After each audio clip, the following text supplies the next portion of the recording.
Olá, meu nome é César Augusto, do Movimento da Transfiguração, e vou apresentar para vocês hoje a virtude teologal da esperança. Já aviso a você que esse é o terceiro vídeo de uma série, onde o primeiro vídeo nós gravamos a introdução para explicar o que era uma virtude teologal, dentro de todo o contexto do organismo espiritual que nós recebemos no sacramento do batismo. Então seria muito bom que pelo menos este vídeo você visse primeiro, porque você iria ver as virtudes teologais dentro de todo o contexto da vida sobrenatural, dentro do organismo espiritual e como ela opera como caminho de santificação, aliado aos dons de santificação, às virtudes morais. Então dá a ideia geral do que é uma virtude teologal. Mas hoje nós veremos a virtude teologal da esperança.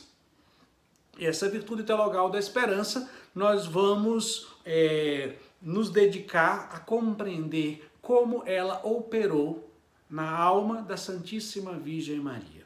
E para isso nós vamos pegar a nossa Bíblia, Sagradas Escrituras, um texto que é bem conhecido, João capítulo 19, versículo 25.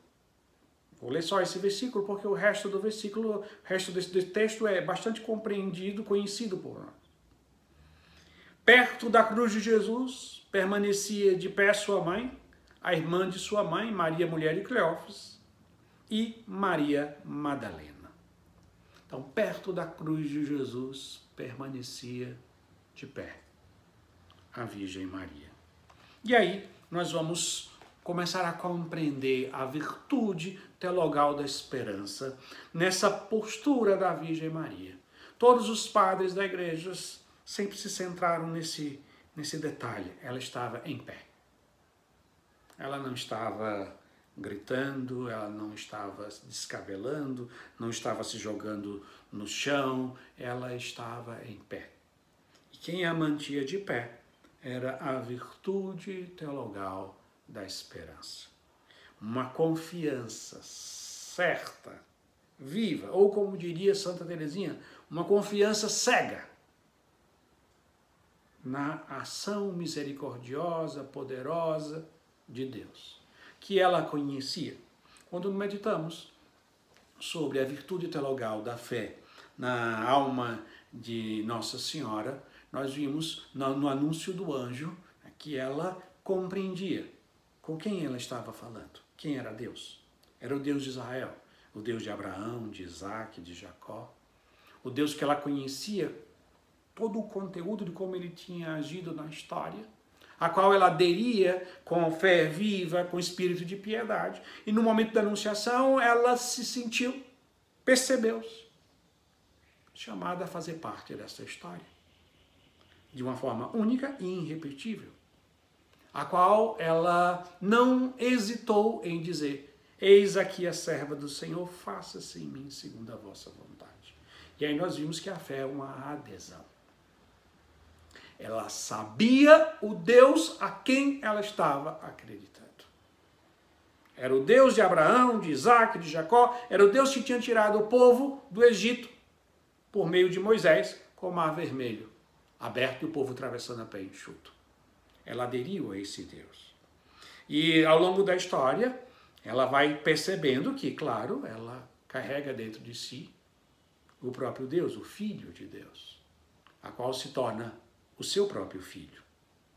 Aquele que é o Criador se torna também o seu filho. Ela é a mãe de Deus. Então, ela conhece o que acredita. Ela sabe em quem acredita. Ou como diria São Paulo, eu sei em quem confiei. Então, no alto da cruz, nós vamos ver que, apesar de, humanamente, ela está cercada de desgraça, de desastres, de injustiças, de contradições, de coisas... Jesus, aquela condenação iníqua, aquele sofrimento, o chicotear, tudo, humanamente estamos vendo diante de uma desgraça. Mas o que fazia a Virgem Maria permanecer de pé? A sua fé. Ela sabia em quem acreditava. E essa fé, ela se desdobrava numa virtude teologal segunda. Eu falava que a fé nos faz conhecer quem é Deus. A esperança nos faz desejar e nos faz confiar neste Deus e no auxílio deste Deus. Então, o que faz a Virgem Maria permanecer de pé é a esperança que ela tem de que Deus é maior do que tudo. Que Deus é um auxílio que não falha. Humanamente, muitas coisas podem ficar momentaneamente difícil de perceber, mas a esperança é uma atitude de confiar em Deus, mesmo nas situações mais difíceis, mesmo nos maiores desafios. E é isso que nós vemos aqui neste ícone, a Virgem Maria em pé, em atitude de fé, porque ela acredita que Jesus é o Filho de Deus, em atitude de esperança, porque ela sabe que Deus é capaz de superar o impossível. Ela sabia que, pela história de Israel, que Abraão subiu ao monte para sacrificar seu próprio filho. E agora ela também estava nesse mesmo movimento. Como Abraão tinha confiado em Deus, que Deus tinha o poder de fazer algo que ele não compreendia, mas ele obedecia a Deus. A Virgem Maria, com esperança infinitamente maior do que a de Abraão, ela sobe aquele monte, o Monte do Calvário, com uma esperança firme de que Deus nunca vai trair a sua confiança. Ela espera contra toda e qualquer esperança. E é importante a gente compreender que o motivo da esperança, a esperança não é otimismo. Às vezes a gente mistura pessoas que dizem, não, você está com esperança. Eu estou falando da virtude teologal da esperança. Eu sei que existe a esperança natural. Aquela esperança natural de que uma pessoa quando é jovem, está namorando com um rapaz, uma moça, eu tenho esperança de casar com ele. É uma esperança natural. Uma mulher que está grávida, ela tem uma esperança natural de ter aquela criança. É uma esperança natural. A gente está doente, está meio se embaqueado, a gente tem uma esperança que vai... Essa é uma esperança natural. É uma virtude natural da esperança. Não estou falando desta. A virtude teologal é aquela virtude que eu espero e confio em Deus. Claro que só pode ser para coisas prometidas para Deus.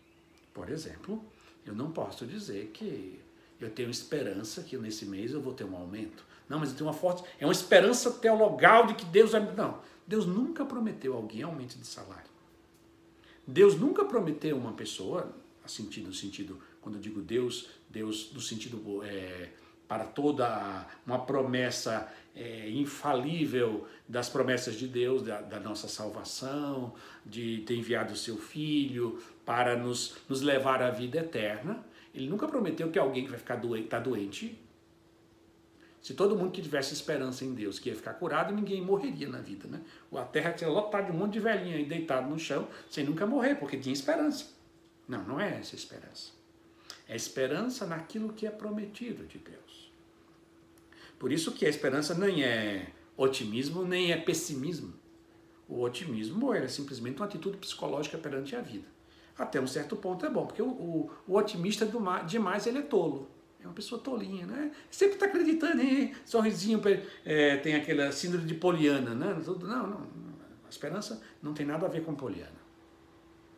Como também não é uma pessoa pessimista, que acha que tudo vai dar errado. A pessoa que acha que tudo dá errado é só um chato, é só uma pessoa desagradável de viver. A pessoa que espera que tudo não vai dar errado, isso dá errado, isso dá errado. É desagradável. Não? Mas não, a virtude da esperança teologal não é isso. A virtude teologal da esperança está centrada no fato de Deus enviou seu Filho para morrer e ressuscitar. E todos que crerem nele vão encontrar a salvação, vão um dia contemplá-lo face a face no céu. Se doente ou saudável, isso é detalhe. Se rico ou pobre, isso é detalhe. Se algumas coisas vão dar errado ou é certo, isso é detalhe. Isso são circunstâncias, detalhes da vida. A esperança reside na confiança que eu posso possuir a Deus. E segundo, Deus se dar a mim nesta vida de forma parcial e total na vida eterna. É isso que se baseia a esperança. Quando eu digo que eu tenho uma esperança teologal, eu tenho uma esperança de que apesar de toda a minha fraqueza, toda a minha debilidade, dos meus pecados, meus contradições, eu vou conseguir me unir a Deus, eu vou conseguir ser santo nesta vida, apesar das minhas fraquezas. E confio que após a minha morte, experimentarei a visão beatífica, terei a graça de ter a visão beatífica de ver a Deus face a face. É nisso que consiste a esperança. Para que a gente não confunda a esperança teologal com esperanças qualquer ou com otimismo. Tem o seu valor, mas é outra dimensão. A virtude teologal é a virtude de desejar possuir a Deus. E confiar que Deus vai dar os meios necessários, apesar da minha debilidade, para que isso aconteça. E é isso que a Virgem Maria, aos pés da cruz, tinha. A esperança de que ela não seria confundida. Que apesar de todas as dores e desafios, Deus seria vitorioso no final. Não saberia como, de que forma, nem quando, nem de que... Mas ela acreditava e ela não só acreditava, mas ela, a partir do acreditar, ela também confiava. Não é um degrau a mais. Por isso que a virtude teologal da esperança é a segunda virtude teologal. É a virtude de, além de acreditar em Deus, você confiar que pode se unir a Ele e Deus tem os meios necessários para te ajudar. E é isso que é a Virgem Maria. Por isso que ela é uma mulher de esperança. Então, com esse olhar sobre a Virgem Maria, nós já começamos a compreender de forma clara o que é a virtude da esperança em nós. É a virtude de nos fazer desejar o bem supremo. Pela fé, eu conheci o bem supremo. Quem tem a virtude teologal da fé, conheceu o bem supremo. Pela virtude da esperança, eu começo a desejar possuir o bem supremo. Desejar ser amigo do bem supremo. Desejar ter uma união íntima, esponsal com o bem supremo. Eu desejo ele para mim.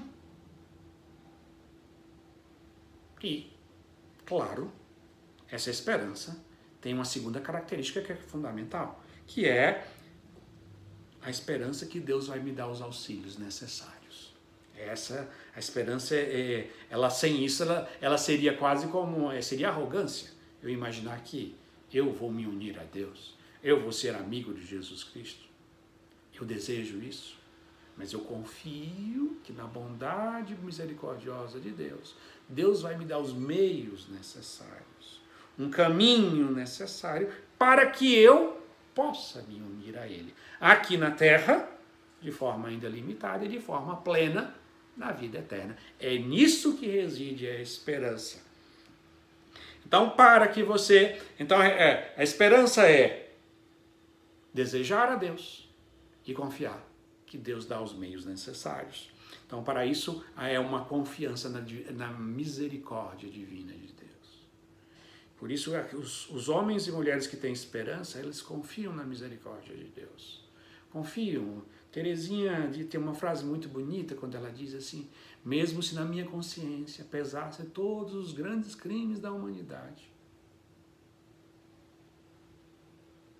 eu mesmo assim eu confiaria que Deus me ama e me perdoa. Imagine você ter na consciência, se imaginar só os meus pecados, já fica difícil. Eu preciso de um esforço, de um ato de esperança, de confiança, para que Deus misericordioso me perdoe. Imagine uma pessoa que diz, mesmo se pesasse todos os crimes da humanidade sobre a minha consciência, fosse tudo culpa minha, mesmo assim eu confiaria. Então a pessoa que diz isso, ela tem virtude teologal da esperança. Ela confia no auxílio divino e ela confia nessa misericórdia divina que não nos abandona. Como diria Santa Teresinha, é uma esperança cega que eu tenho na misericórdia. É uma confiança. Então, a virtude da esperança precisa disso. E outra coisa que é própria da virtude da esperança é o desejo da vida eterna. Porque, prestem atenção, se a virtude da esperança deseja possuir a Deus, mais cedo ou mais tarde, o homem esperançoso, a mulher esperançosa, ela vai descobrir que nesta terra nunca se possui a Deus de forma plena. Então, a virtude da esperança começa a fazer arder no coração do fiel o desejo pela vida eterna. Pouco a pouco, ela vai percebendo, ela vai sendo atraída, ela vai sendo arrastada para desejar o céu, contemplar a Deus face a face. Ela começa a compreender todas as vezes que reza com o salmo que diz: Senhor, é a tua face que eu busco e busco ansiosamente. Claro que quando eu rezo, de uma certa forma eu contemplo a face de Deus, mas será sempre de uma certa forma. Quando o salmista diz: quando eu verei a tua face, Senhor? Sim, na eternidade. Então a virtude da esperança cresce na medida que ela vai se desabrochando por um desejo pela vida eterna. E claro, por uma redução nos anseios terrenos, seja de bens materiais, seja de bens humanos, como saúde, inteligência, ser querido pelos outros. Tudo isso tem o seu valor. Os bens materiais têm o seu valor, a saúde tem o seu valor, a inteligência, ser querido pelos amigos tem um grande valor, ser valorizado pela sua família tem um valor, mas vai caindo de importância. Porque a esperança vai começando a mover o nosso ser para olhar para as coisas do alto. Aspirai as coisas do alto. E a esperança faz isso porque ela sabe, a virtude da esperança sabe que só na eternidade nós possuiremos a Deus de forma plena, total e absoluta. E por isso a virtude da esperança faz crescer em nós um grande desejo pela a vida eterna. E agora podemos já começar a ver o que nós podemos fazer para exercitar a virtude da esperança. Primeira coisa, exercitar a nossa confiança na misericórdia divina, nos nossos pecados, na nossa fraqueza, dizer nunca desesperar na nossa fraqueza, nos nossos pecados, nos nossos limites, exercitar o acreditar que a misericórdia divina é infinitamente maior do que os nossos pecados, né?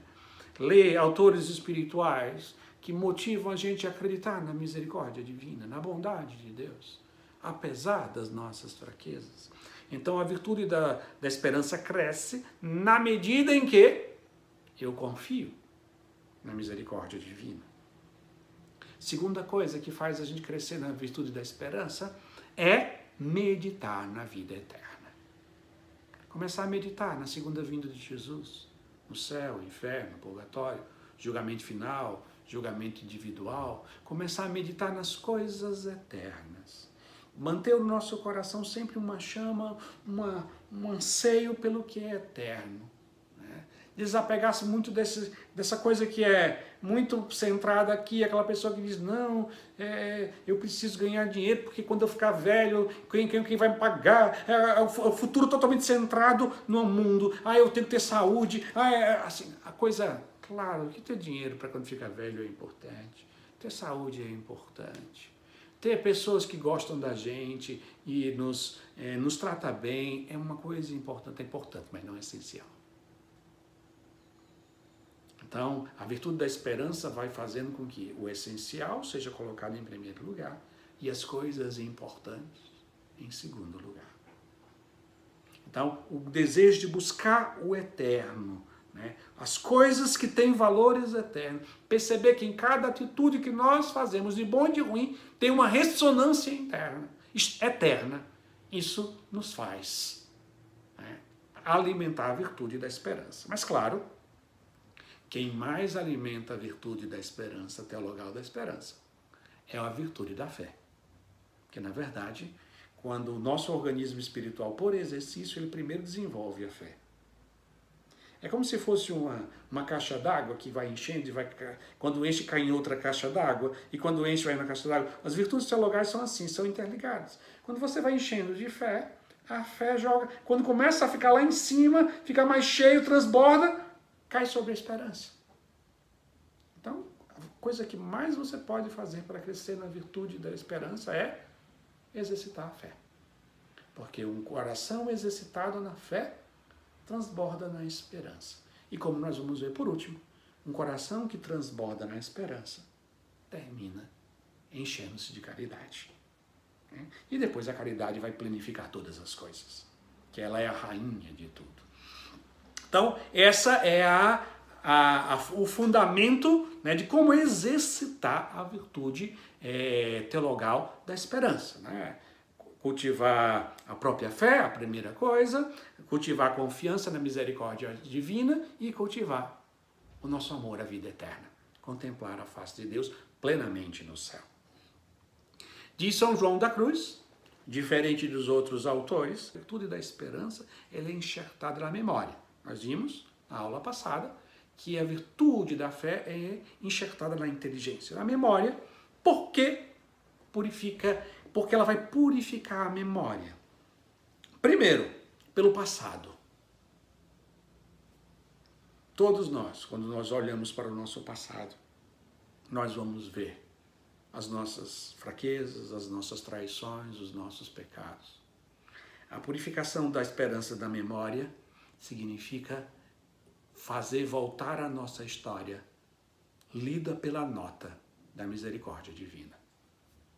É engraçado que todos os grandes autores, como Santo Agostinho, Santa Teresa, Santa Teresinha, autores que escreveram sobre a sua própria vida, basicamente eles começam com esse salmo: cantarei eternamente as misericórdias divinas.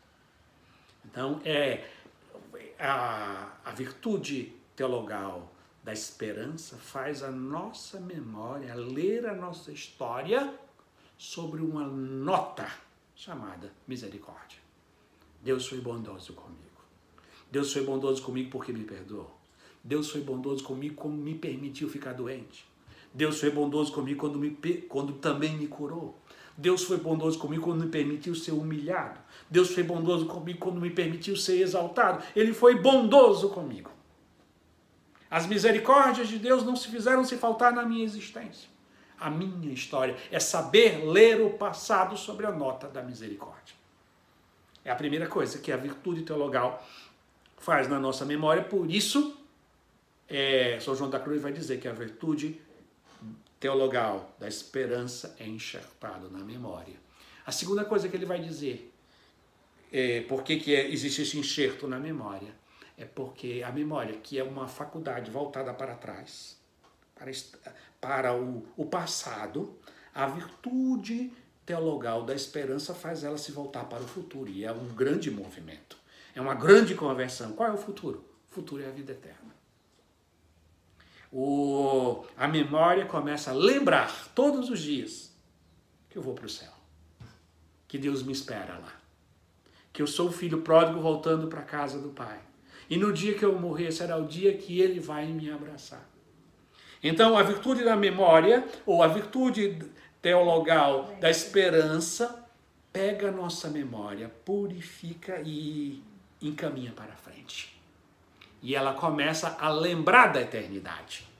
Passa o dia todo lembrando do passado as bondades de Deus e do futuro a bondade infinita de Deus na vida eterna. Então é esse movimento de conversão, purificação, transfiguração que a esperança faz na memória humana. Ela faz ela voltar-se para o futuro. Não o futuro, a preocupação do que vai acontecer amanhã, mas o futuro da casa do Pai, aquele que nos espera para o abraço. Essa virtude teologal da esperança, ela é elevada pelo dom do temor de Deus. Então existe um vídeo, né, sobre o dom do temor de Deus, né? Seria bastante interessante que você pudesse assistir esse vídeo, que assistindo você vai compreender essa ligação entre as virtudes teologais e os dons. Então a virtude da esperança, ela é elevada na sua ação por meio do dom do temor de Deus, que faz com que a nossa esperança opere com maior intensidade e profundidade. Também vemos que em cada vídeo nós apresentamos um dogma da Virgem Maria que tinha a ver com cada virtude teologal. E nesse é a virgindade perpétua de Nossa Senhora. A virgindade perpétua de Nossa Senhora, que ela foi virgem antes, durante e depois do parto. Se você conseguir ver aqui nos ícones da Virgem Maria, sempre 3 estrelas, que significa isso, virgem antes, durante e após o parto. E a virgindade, e dela vem a palavra celibato, do celibato consagrado. Celi vem de céu. O celibato é uma realidade escatológica.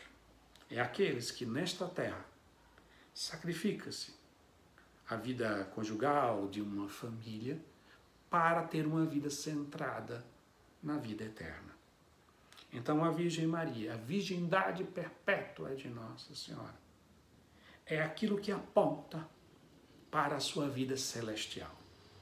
Ela que se resguardou toda aqui na terra, foi toda aqui na terra de Jesus, antes de Jesus vir, com Jesus aqui na terra, e depois que Jesus partiu deste mundo para a casa do Pai. Ela foi toda consagrada, celibatária, virgindade perpétua, para ser totalmente, só e unicamente dedicada a Cristo. E por isso, esse dogma representa a esperança. A esperança é centrada no céu. A Virgem Maria, a Virgem da Ternura, vivia a vida presente, com os olhos, na eternidade, porque ela é a Virgem da esperança. Que ela nos ajude a crescer na virtude da esperança. Que ela nos ajude a tirar esses apegos a coisas demais, aos bens materiais, dinheiro, casa, carro, aos bens humanos, saúde, inteligência, realização, o afeto familiar, que tudo isso tenha o seu devido lugar e que o nosso coração seja centrado na recompensa eterna, onde olhos não viram, ouvidos não ouviram o que Deus preparou para aqueles que o amam. E por fim, peço a você que você possa curtir esse vídeo, que se você ainda não segue o canal, que você possa seguir o nosso canal, que você também possa clicar no sininho para receber a notificação de todos os vídeos. Se você também gostou desse vídeo, passe esse vídeo para outras pessoas, para que mais e mais pessoas possam. Você passa o link deste vídeo e mais pessoas vão poder conhecer o que significa a virtude teologal, como a virtude teologal age na alma da Virgem Maria e como a virtude teologal age nas nossas vidas. Peço também, aqui embaixo, na descrição do vídeo, tem também os nossos canais de redes sociais, especialmente o Instagram, que eu gostaria que você pudesse nos seguir, para assim você ficar sempre recebendo as nossas notificações, recebendo aquilo que nós, do Movimento da Transfiguração, apresentamos para você crescer na sua fé, na sua esperança e na sua caridade. Amém.